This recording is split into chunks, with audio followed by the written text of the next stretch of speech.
WBFC, words, body language, facial expressions and criticism.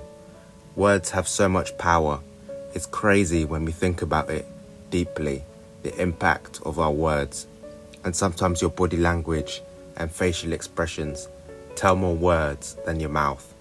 Also, the fact that we are so delicate, that joke or banter that you thought wouldn't hurt someone, or it was just a joke, something that shouldn't be taken seriously, well, that may have just hurt someone.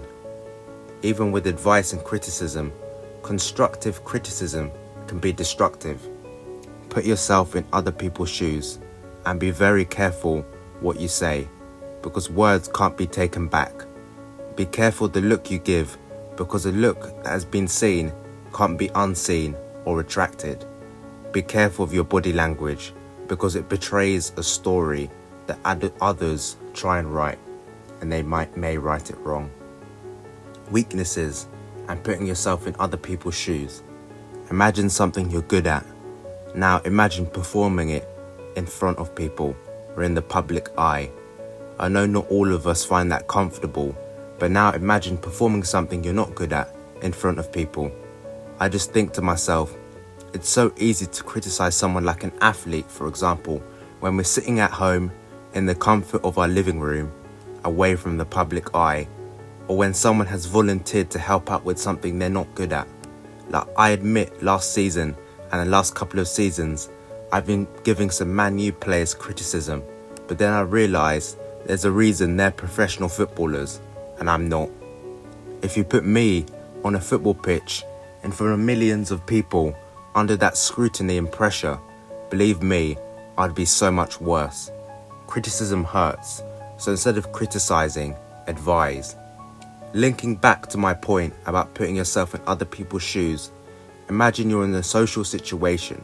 Now picture what qualities, what words, what body language, what facial expressions people would have to display, what WBF, words, body language and facial expressions you would want people to display for you to be comfortable and at your flowing best.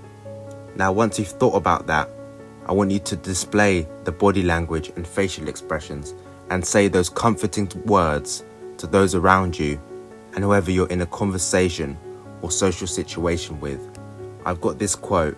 It goes like this: be a person that you'd be comfortable being around and socializing with.